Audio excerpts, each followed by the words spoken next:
Objection pour Charles. Moi, je reprends la parole. Oui, si. Mais bien sûr, je vous en prie. Bien sûr. Alors, Charles, la te donne la parole. Objection de cette fois-ci acceptée. Vas-y. waaw parce que mais très rapidement. damay ñëwaat rek si information yoo xamante yu am solo yu maître wax fii. maître ne que dafa am benn c'est le 19 juin qu'il l'approuve par décret du loolu. benn décret précédent boo xamante ne prédécesseur bi moo ko def en octobre wala en janvier. mais numéroté wuñ ko woon. valable exactement à quelques jours de la présidentielle d'ailleurs de 2010. virgule texte bu njëkk bi doole ci loolu. waaw. virgule bi fi fekkoon kii bi. c'est vrai important. c'est vrai décret bi fi fekkoon le président maître Abdoulaye Wade def ko. bi Macky Sall di signé waat changé wul décret bi. on est d'accord Birima. même décret bi la ça le poursuit. ok c'est important. donc Karim Wade bi ak Abdoulaye Wade bi defar affaire bi te Karim Wade moom la ñu poursuivre il faut quand même avoir une cohérence dans ce qu'on fait dans ce qu'on dit nga xam ne moom la ñu poursuivre CREI ci ay affaires yu dul jeex. C'est pas pour ça. Non, c'est pas pour ça. Quand donc le président nouvellement élu mën na la nekk kàngam si pétrole il faudrait qu'il nous dise lui quand est-ce qu'il a perdu d'ailleurs Petro-Tim.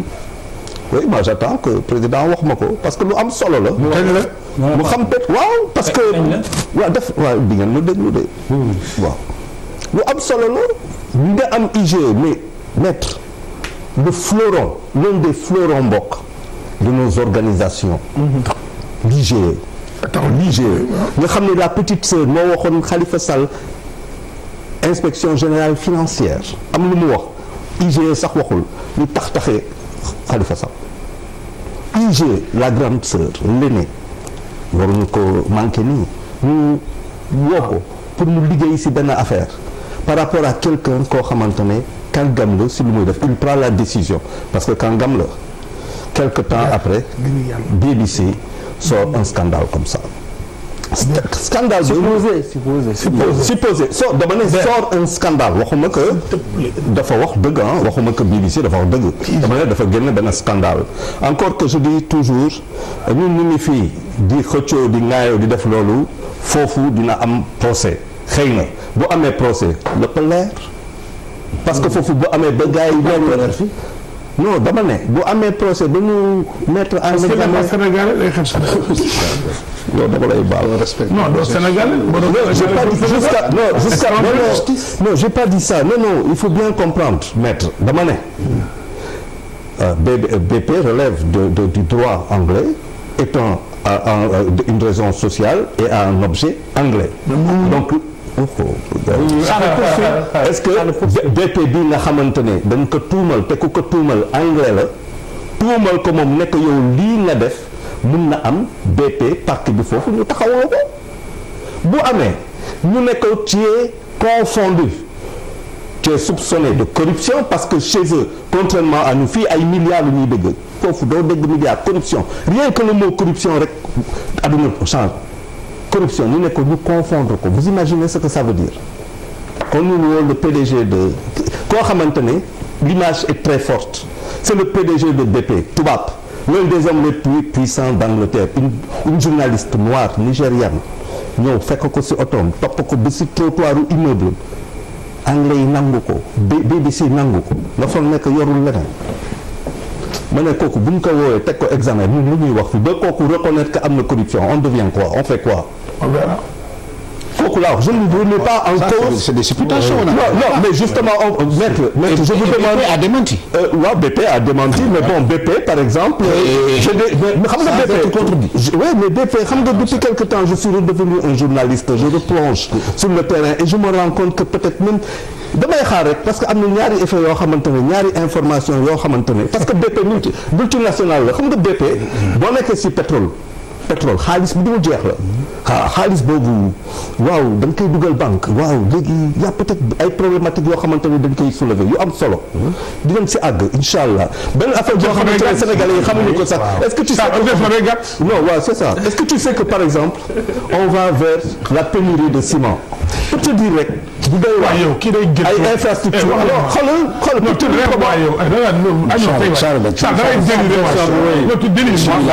je dis hors sujet comme président tribunal opposant bu opposé wuñu politique wuñu dañuy débat Birima laisse le finir lu ciment bi wuti ci li ñuy wax tu vois quand même non tu vois xam nga et lui il va comprendre ce que je dis Bachir xam nga quand on est booy ñëw si exploitation dañuy def développement du dëgg mooy l'aménagement est-ce que xam ngeen tey dans l'aménagement par exemple lu ñuy def les ciment qu'on va couler dans la mer et tout ça c'est des 16 000 tonnes par 16 000 tonnes donc on va forcément vers une rupture de ciment bu dee ciment pour vous dire rek c'est-à-dire on est en train de dire des choses dont faut faire attention donc man tout mon problème bu may wax c'est que en 2012 il s'est passé quelque chose de très important il y a un pouvoir boo xamante ne dafa signer benn document à un mois ou 2 mois à 1 mois de la présidentielle du premier tour ça donne une idée d'un Abdoulaye Wade qu'il avait fait en 2007 avec ArcelorMittal le 21 février 2007 dont le premier ministre s'appelait Macky Sall à 4 jours de la présidentielle ñu ñëw mu signé le président arrive mu am audit mooy buuba lu muy wax ni audit IGE toog am lu si wax l'avocat dit que le président n'est pas lié par l'IGE c'est que les recommandations de l'IGE peut-être parce que il sait mieux que tout le monde et mieux que l'IGE lan mooy pétrole mu jël ko quelque temps après il y a eu la bombe qui est sortie mais attends ma doon non attends damay dem non maître dimbali ma xam nga lan moo sax IG non mais IG non parce que du fi bëgg a jël IG def ko mel ni benn kaamilu benn loi mais IG taxaw ci digg Sénégal gi ñëpp di ko dégg mu accusé Idrissa Seck dans tout le Sénégal et gravement c'était que normalement attaqué ko ñu ne justice setal Idrissa Seck ne ko lii nga wax ba jant beeg suuf laante doo ma jàpp IG wax ak wax yu wóor yu leer. ñu ne justice setal ko. leer na Birima d'accord non justice boobu. waaw Birima aussi il faut. non de ce vrai non man nga bañ a nangu dama ni. non xam nga lan moo IG dans l'émission Bouba ak ci plateau bi. ngay wax waxi Idrissa Seck ak IG. déedéet waxuma loolu de. non waxuma loolu. dañ koy jël teg ko ci daal comme man waxuma on revient au sujet s'il vous plaît. dama ne lii daal fekk na ci réew mi. on revient au sujet bi nga yàgg bu tegal loolu yaa xam ne intéressé wu ma. baal ma rek Charles s'il te plaît. oui ma. Charles la nekkoon Birima s'il te plaît. protocole Birima s'il te plaît. je savais que pour weesu yàgg buuba ngeen toog émission ba mu jeex jubóo mënul woon nekk. oui mais jotee nga ay maître s'il te plaît voilà mooy boo xoolee le code de 1998. oui Sénégal n'a des refus dans ces transactions. Et je voudrais dire même c'est l'article 29 du code pétrolier qui régit les transactions entre les sociétés boobu la seule obligation c'est que ces transactions soient approuvées par le ministre de l'énergie. Mais le Sénégal ne perçoit aucune redevance aucune taxe loolu il faut que mu leer ci bopp nit pour les recherches. Nous sommes en phase de recherche et de développement exploitation pétrole gën a jóg foofu lañ toll donc fi ñu toll nii Sénégal mënul percevoir benn taxe benn impôt benn redevance même ci transaction yi nga xam ne entre BP Frank Timis Extra bi ci prétendent dara ça c'est le problème du code de 98 parce que boobu gisaguñ pétrole on voulait attirer les investisseurs pour ñu ñëw rechercher pétrole bi c'est très cher recherche pétrole c'est des milliards et des milliards amul capacité bi c'est pourquoi d'ailleurs kuy wax ay droits de préemption pour le Sénégal mais da nga xamul affaire du pétrole la vocation d'un pays ce n'est pas d'exploiter le pétrole ni de rechercher le pétrole ce sont les sociétés qui le font les juniors après les seniors interviennent pour le moment parce que bu juniors yi trouvé c'est les seniors qui interviennent pour exploiter c'est BP c'est Total etc. Donc on a rien perdu et mieux maintenant qu'on a trouvé du pétrole on a changé le code oui depuis février 2019 maintenant ku fi ñëw dañu gis nga le contrat là le contrat c'est sur des milliards normalement les droits d'enregistrement yi bu fekkoon dañ ciy percevoir ay taxes ay millions et des centaines de millions la mais c'est gratis mu ngi nii les parties au présent contrat sont convenues de signer les 10 contrats à 5 exemplaires et il est exempt de tout frais d'enregistrement. On n'a même pas payé les frais d'enregistrement parce que tout est gratuit. Alors ça, c'est le problème du code de 98. Parce que c'était un code incitatif. Maintenant, on a changé le code. On a mis en place un dispositif qui garantit même les générations futures sur le partage des richesses. Alors une question. On a pris une loi sur le contenu local. Tout ça, c'est des dispositions. On est d'accord, maître. Une question. On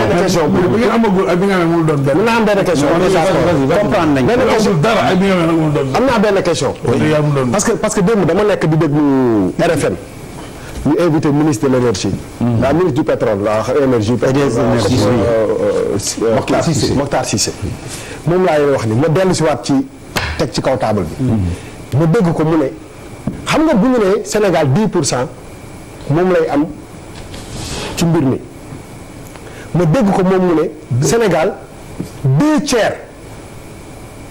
de alal di si génn moom lay am. mais bu tu confonds les actions. waaw mais xaaral ma damay eggali. après ngeen tontu ko détenu leen ko. par man bu may poser question damay sol mbubbu sénégalais bi war a comprendre moo tax ma koy wàcce foofu dama ne. xam nga bu ñu ne nit ki ndox ci mbedd mi nga ne ko 10% la ñu am ci pétrole bi.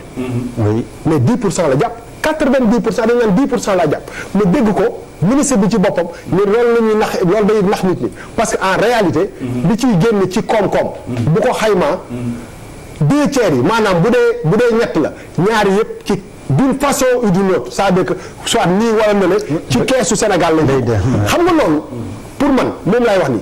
loolu c'est important est-ce que loolu c'est avéré wala 10% yi ngeen di wax ci bonne phase la ko Sénégal di percevoir ak ci bonne phase la ko di percevoir c'est important parce que ministre bi moo wax ci bopp parce que bu dee moom laay wax ni bu dee di ngeen di wax nit ñi mooy que bu ñu amee 10 7 yi ki set parce que loolu lay dem 7 yi ca Sénégal lay ne ñu nekk ci ay firnde yu leer est-ce que nit ñi dinañ am même problème yi ñu am tey parce que aussi il y a un problème de communication.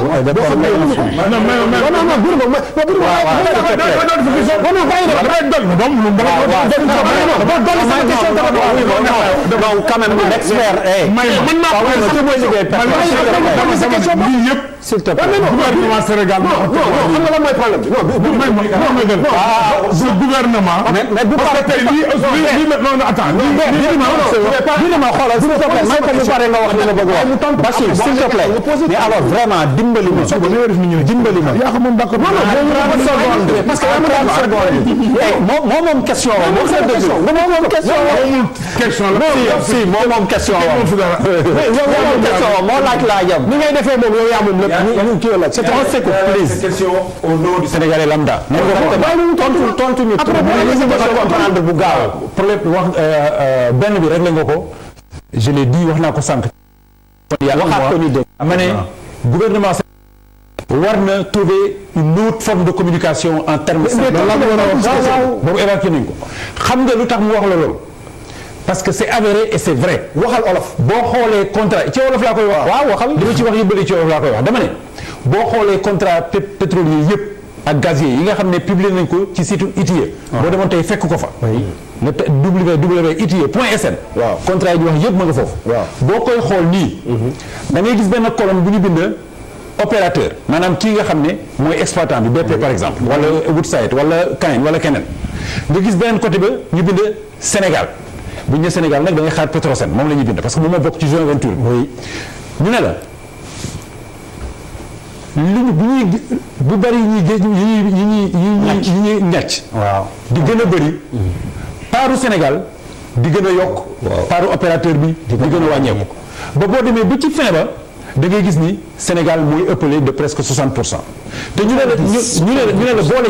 la boole ci dugaluñu ci bu ñu eggee nag ci yeneen phase yi maanaam exploitation di ko génnee di jaay comme développement ba exploitation bu ñu ci eggee nag impôt yeeg taxe yeeg yooyu yëpp maintenant day ñëw dugg loolu moom xaymawu ko loolu moo tax mu ne la la question de l'avenir Charles si tu as été au 12 juin ou moi j'ai été moo tax ma ne fi ñu wax pétrole fekkee naa ko j'ai été à Diamniadio le 12 juin j'étais consultant toute la journée. mais grand fi nga xam ne ñu intéressé bi fi wax xam li muy wax. c'est vrai que ça lui fait mal que mais ça me fait mal d'entendre la question yow yaa man question rek laa pose. yaa bëgg a xam lu ci Philippe Ndour di gagné. voilà exactement moo tax ma wax ñu xaatim ne Philippe Ndour am na pàcc boo xam ne dañ ko koy jagleel mu tudd fonds pour les générations futures ñu def nag lu ci kenn deful ci àddina maa ko gis dama leen vérifier lu may wax ñu sécuriser fonds bi pour bañ def dëkk yooyu nga xam ne comme Tchad dañ ko defoon ba pare toog ba mu neex leen am ay difficulté daal ne dañuy jëli xaalis boobu ñu def ci 5% daal di ne xëy na inondation am fu ñu jëlee xaalis xëy na lakk am fu ñu jëlee xaalis 5% boobu. maanaam daal tout est nickel daal. dama ne liñ ciy defagum ba léegi. bind ko ci kayit xaatim ko. tout est nickel. alors aqulay taala yaakaar naa ni lu baax la pour